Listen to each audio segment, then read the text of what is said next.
Oke,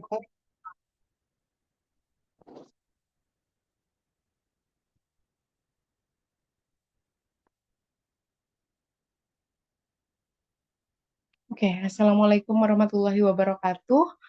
Di sini saya akan menjelaskan lebih lanjut tentang tadi yang belum sempat dibahas, yaitu mengenai asas kontinuitas. Nah, di sini saya akan bahas prinsip atau asas kontinuitas dan persamaan Bernoulli berdasarkan asal-usul rumusnya. Begitu. Nah, di sini yang pertama yang akan saya bahas adalah asas kontinuitas, di mana kontinuitas ini termasuk dari hukum konservasi massa dalam aliran fluida yang menyatakan bahwa laju aliran massa fluida tetap konstan di sepanjang jalur aliran. Berarti lajunya yang tetap alias, oke. Jadi dia adalah turunan dari hukum konservasi massa.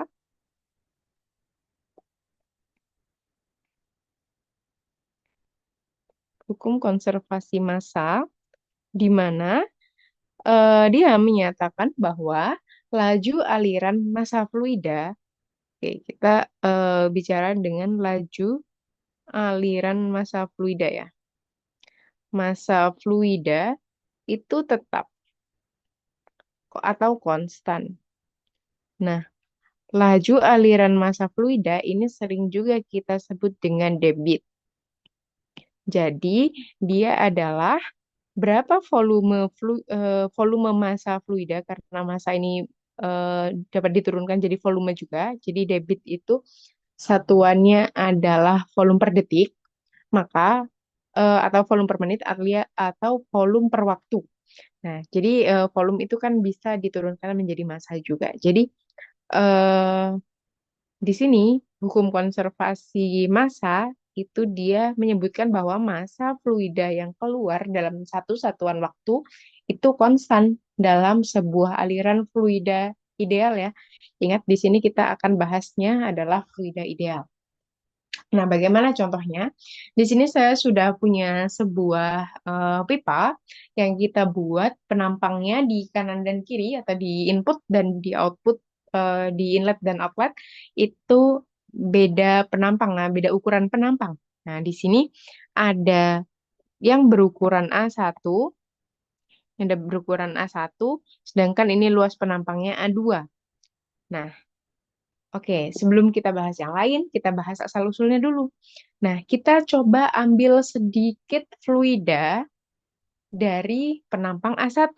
Sedikitnya seberapa? Kita anggap kita sampling sepanjang delta X1. Sehingga kita punya volumenya adalah em, PR kuadrat dikalikan dengan delta X1 ya. PR kuadrat dikalikan delta X1. Nah, itu adalah volumenya. Kita anggap saja dia segini. Nah, dia ini berjalan meninggalkan inlet dengan kecepatan V1. Nah, lama-kelamaan kan dia akan berjalan ya di sini, di sini, di sini, dan seterusnya sehingga sampai outlet. Nah, fluida yang segini tadi, yang volumenya segini itu, ketika sampai di outlet itu dia jadi segini. Jadi dia jadi lebih tipis, alias dia delta X2-nya lebih kecil daripada delta X1. Keluarnya V2, seperti itu. Nah, di sini V, oke, kalau V yang seperti ini adalah kecepatan. Nah, berarti bagaimana? Kalau berdasarkan asas kontinuitas bahwa laju massa fluida konstan, berarti masanya harus konstan di titik A dan titik B, di titik A dan di titik B. Berarti volume di titik A harus sama dengan volume di titik B.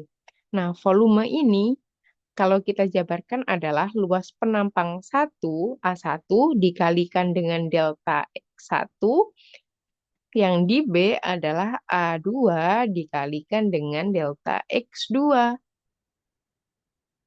Nah, kita perlu ingat bahwa kita akan yang harus sama itu debit dalam eh, kontinuitas.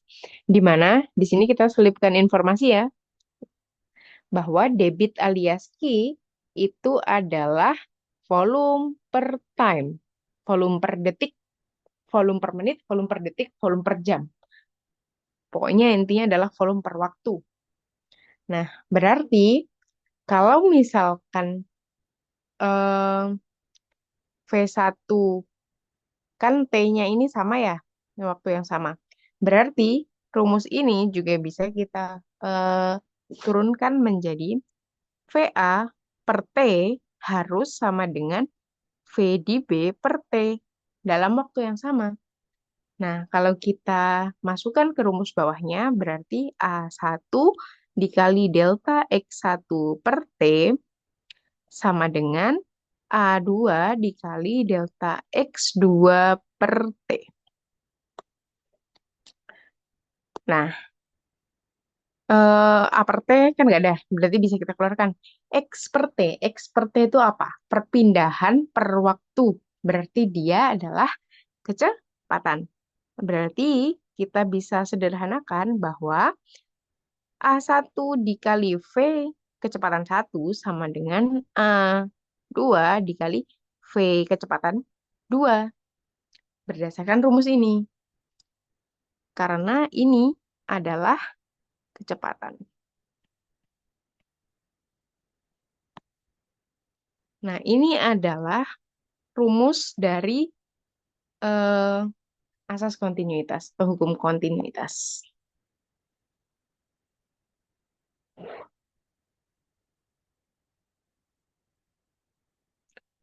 Debit atau dia akan bicara, berarti kalau ini bisa, kata-kata ini bisa diturunkan lagi, selain laju aliran massa fluida konstan, berarti debit akan selalu konstan di semua titik.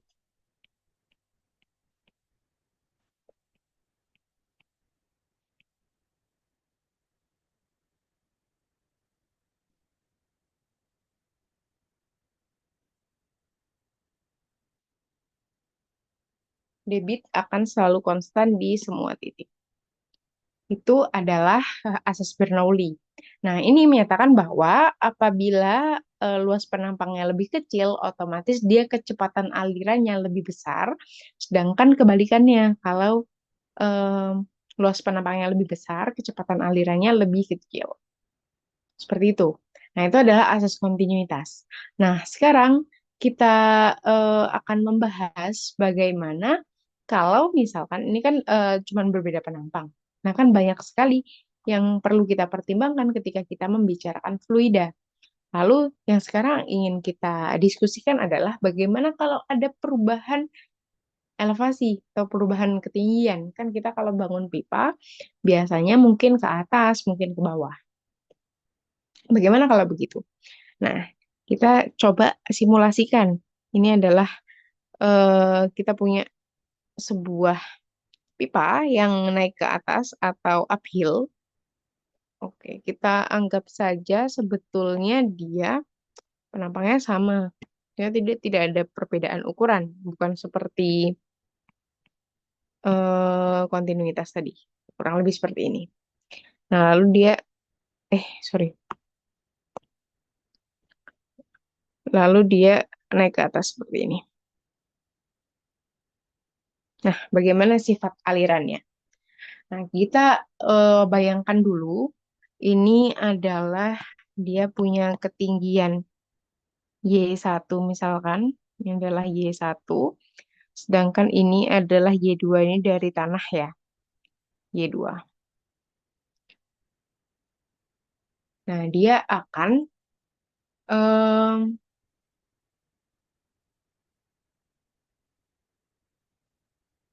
oke, dia akan oh, masuk alias mengalir dari inlet ini dengan eh, gaya F1 atau dorongannya itu sebesar F1. lalu akan keluar. Nah, ini kan mengalir ya, mengalir ke sini. Nah, ketika sudah sampai sini, keluar, ingat ada hukum aksi reaksi, berarti di sini seolah-olah ada yang menahan dorong, ada yang mendorong atau melawan F1 tersebut, kita beri nama dia F2. Nah, dia kita ambil sampel seperti yang tadi, kita ambil sampel beberapa, mungkin segini. Ini adalah sampel aliran sebegini. Nah, dia itu yang kita ambil itu sebesar delta X1. Nah, dia kan akan mengalir. Mengalir ke sisi outlet, karena penampangnya sama, berarti dia delta X2 pun sama. Tapi kita coba tulis delta X2 dulu. Delta X2. Nah, ini punya massa M, fluida ini punya massa M, di sini juga punya massa M. Sama. Nah, dia akan meninggalkan inlet dengan kecepatan V1 dan akan keluar melalui outlet dengan kecepatan V2. Nah, bagaimana kalau begini? Nah, kita punya ini apa namanya hukum yang namanya adalah kerja. Kerja dalam fisika itu adalah gaya dikali perpindahan. Nah, kalau dalam skema ini bagaimana gaya? Berarti kerja atau work yang bekerja pada sistem ini adalah gaya yang bekerja alias F1 dikalikan dengan perpindahannya. Perpindahannya apa? Perpindahannya ini, delta X1. Delta X1. Kan nggak cuma satu, ada lawannya. Ditambah, dikurangi karena arahnya berkebalikan. F2 dikali dengan delta X2. Nah, kita coba jabarkan. F ini adalah P dikali A. Tekanan dikali luas penampang, karena kita cuma tahu luas penampangnya. Berarti dia P1 dikali A1 dikali delta X1 dikurangi P2 dikali A2 dikali delta X2. Nah, kita coba di sini ada apa yang bisa kita ketahui. Ini A1 dan X1. A dikali X adalah V alias volume. P1 dikali volume 1 dikurangi P2 dikali volume 2 adalah W kerja. Oke, ada yang familiar mungkin dengan P dikali V di sini. Mungkin tidak di mata kuliah fisika, tapi ini biasa ditemukan di mata kuliah kimia, di mana P dikali V itu adalah rumus kerja atau work dari sebuah sistem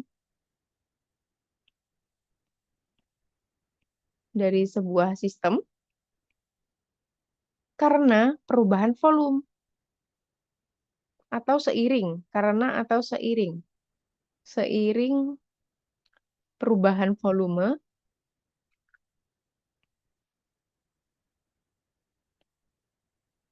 dalam tekanan yang konstan.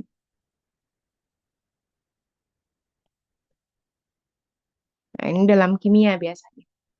Berarti kita bisa em, simpulkan bahwa karena tadi sama ya, ini kan penampangnya sama, berarti dari hukum kontinuitas tadi, berarti kecepatan alirannya di titik 1 dan titik 2 itu sama.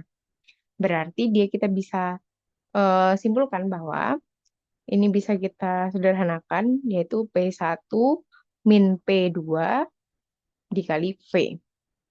Itu adalah kerja yang terjadi pada sistem ini.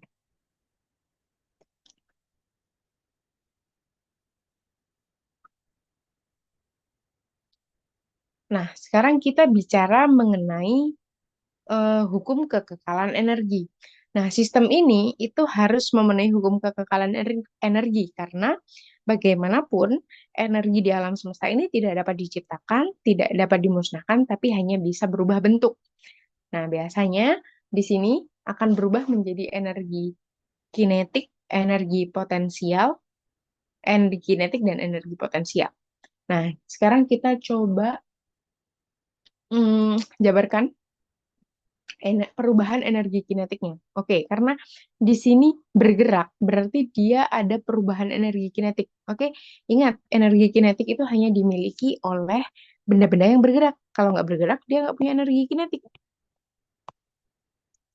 Oke, kita punya perubahan energi kinetik. Berarti karena dia terus bergerak ya, dia energi kinetiknya berubah.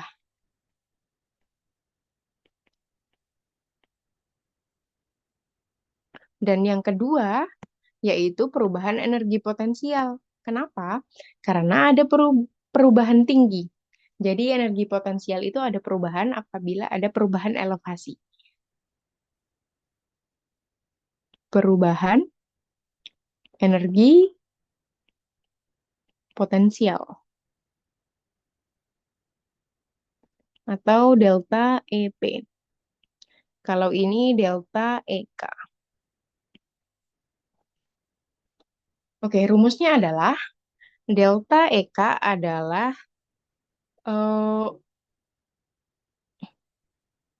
delta EK adalah setengah M V kuadrat karena perubahan berarti dikurangi V2 dikurangi V1 karena masanya sama.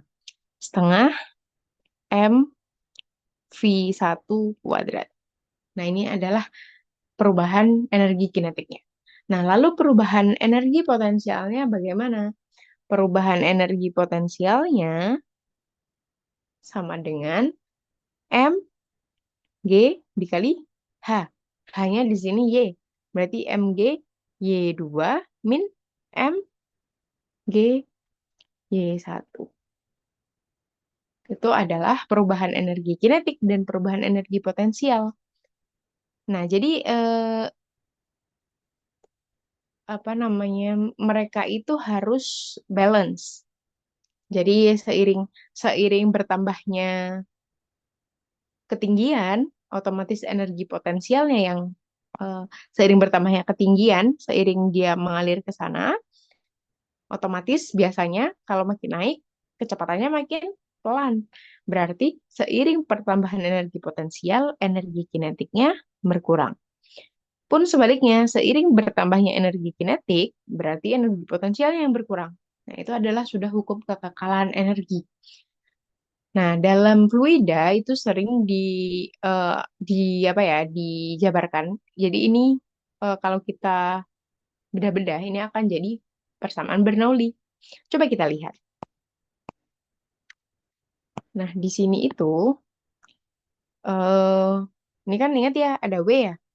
Nah, W itu ternyata juga merupakan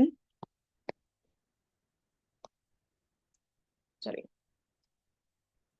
W itu ternyata selain rumusnya adalah yang sudah kita jabarkan tadi adalah delta EK ditambahkan dengan delta EP alias perubahan-perubahan energi internal. Ini energi internal nih, karena dimiliki benda itu sendiri, bukan yang dipengaruhi dari luar. Kalau gaya dorong itu kan dipengaruhi dari luar. Kalau energi kinetik, energi potensial, ini adalah energi internal, energi dalam. Bukan eh, apa, bukan kekuatan energi dalam yang kayak di film-film gitu ya. Nah, pokoknya seperti itu. Nah, berarti ini bisa kita masukkan. Kita satukan tadi rumus W dengan rumus perubahan energi dalam yang sudah kita buat. Jadi W adalah P1 dikurangi P2 dikali V kecepatan, sorry, dikali V sama dengan delta EK-nya adalah setengah M V2 kuadrat min setengah M V1 kuadrat ditambah M G Y2 min M, G, Y1.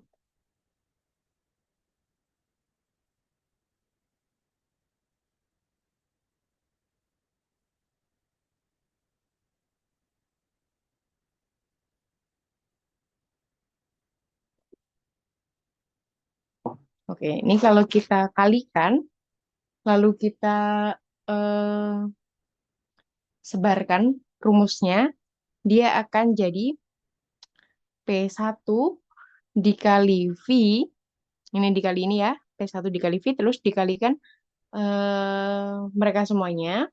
Jadi P1 dikali V plus setengah MV1 kuadrat plus MGY1 sama dengan P2 dikali V plus setengah MV2 kuadrat plus MGY2.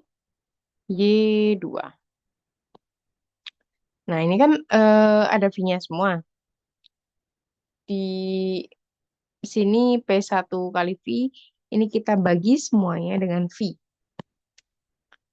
Dibagi dengan V. Bagaimana kalau dibagi dengan V? Otomatis P1V dibagi V adalah P1 plus setengah MV1 kuadrat dibagi V. Nggak ada.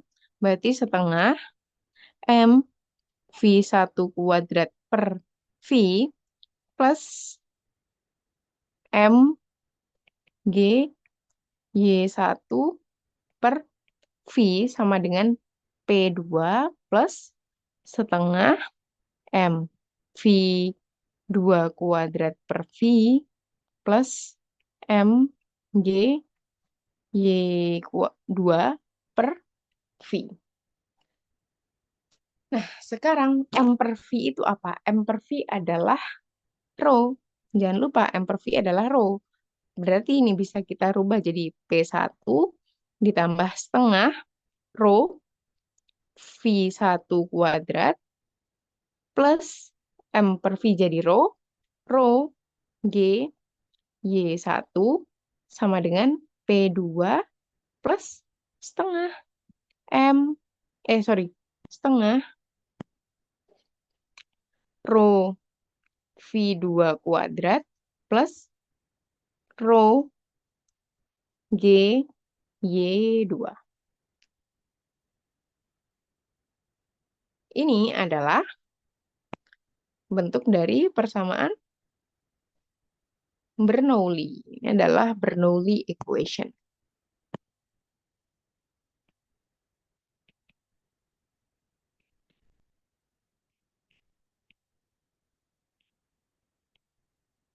Bernoulli equation.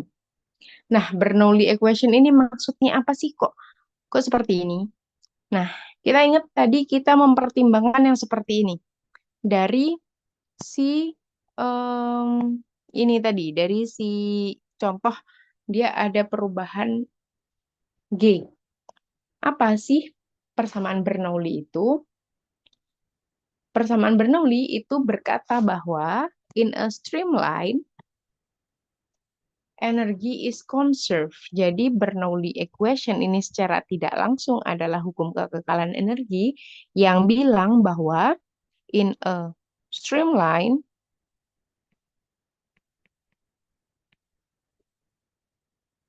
energy is conserved.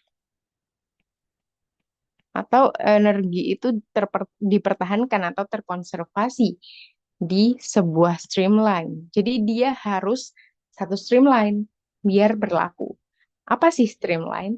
Streamline itu adalah arah aliran. Jadi misalkan nih kita punya sebuah apa ya? Kita punya ini anggap aja ini adalah sungai. Nah, air yang ada di sini nih, kita kasih nama dia partikel air A misalkan. Satu partikel air ini. Nah, dia tuh geraknya gimana sih? Dia geraknya tuh mungkin kalau sungainya ideal lurus. Tapi kan ada yang lain. Dia mungkin bisa ke sana dalam satu aliran air. Nah, dalam banyak aliran itu dalam air yang mengalir itu ada banyak aliran. Ini streamline lanjutnya, ini streamline selanjutnya, streamline selanjutnya, streamline selanjutnya, streamline selanjutnya, dan seterusnya. Sampai banyak, karena ada banyak sekali molekul. Itu adalah yang namanya streamline. Nah, kenapa kok dia ke arah sana? Mungkin di sini ada batu, gangguan. Mungkin ini ada batu. Mungkin di sini ada batu. Jadi dia arahnya ke sana semua. Nah, ini adalah yang disebut dengan streamline. Satu streamline adalah satu garis ini. Jadi partikel A ini lewat mana? Sini. Terus lewat sini. Lewat sini. Ini streamline. Nah, hukum Bernoulli itu berlaku di streamline tersebut. Jadi di titik ini, di titik ini, di titik ini. Nah, apa sih hukum Bernoulli itu? Menyatakan bahwa ini adalah perbedaan antara kinetik, kecepatan, ada V-nya, ini adalah kecepatan, ini adalah ketinggian atau elevasi, ini adalah tekanan itu sendiri. Jadi, dalam satu streamline ini, energinya sama. Kalau di sini energinya adalah X, ya di sini tetap X, di sini tetap X, di sini tetap X. Cuman yang berpengaruh adalah apa? Beda tingginya, beda kecepatannya, dan seterusnya. Nah, pada dasarnya, eh, hukum Bernoulli itu terbagi menjadi tiga. Di sini kan ada tiga ini ya, tiga suku. Jadi ini adalah yang dinamakan dengan static pressure,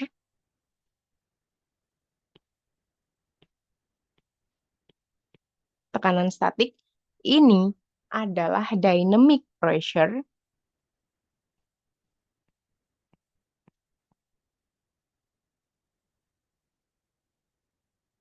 Lalu yang ini adalah, seperti yang sudah dipelajari, adalah hydrostatic pressure.